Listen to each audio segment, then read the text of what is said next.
Eneo hili ni eneo la Kishenge ambalo lipo katika manispaa Bukoba, na eneo hili limekuwa likitumika kama sehemu ya maziko au sehemu ya makaburi katika mji huu wa Bukoba kwa muda mrefu.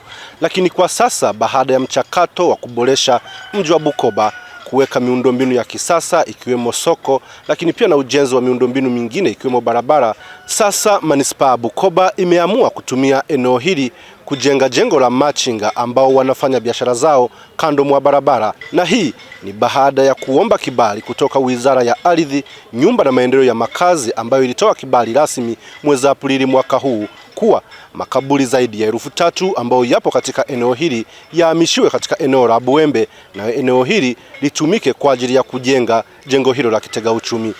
Mchakato wa kuhamisha makaburi yaliyoko katika eneo hili umeshaanza kufanyika, ambapo mwezi Aprili mwaka huu manispaa Bukoba ilipata kibali kutoka Wizara ya Ardhi, Nyumba na Maendeleo ya Makazi, ambapo waliruhusu makaburi yaliyopo katika eneo hili yahamishwe na kupelekwa katika eneo la Buembe, ambapo manispaa Bukoba imetenga eneo hilo kwa ajili ya makaburi. Kuhusu makaburi, ni mchakato wa serikali jinsi ulivyopanga, kwa sababu umeshapangilia.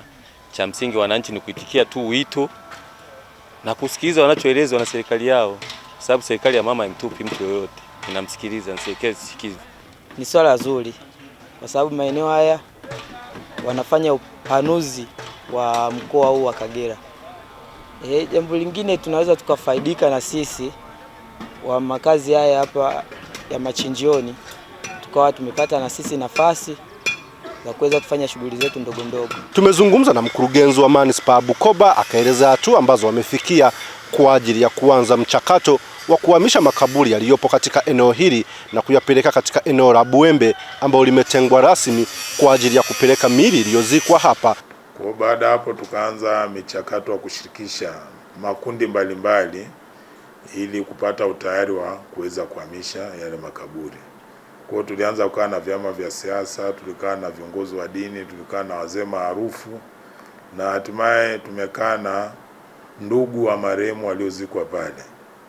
Kwa hiyo kimsingi tumekubaliana, wamekubali, wamefurahia zoezi la uhamishaji kwa namna atakavyokuwa naenda kwa kufuata taratibu na kanuni. Kwa sisi kama manispaa tulitenga eneo lingine mbadala kwa ajili ya maziko la kule Buembe, ambalo lina hati maalum kwa ajili ya maziko. Kwa hiyo ni eneo limepimwa na kwa ajili ya matumizi ya maziko.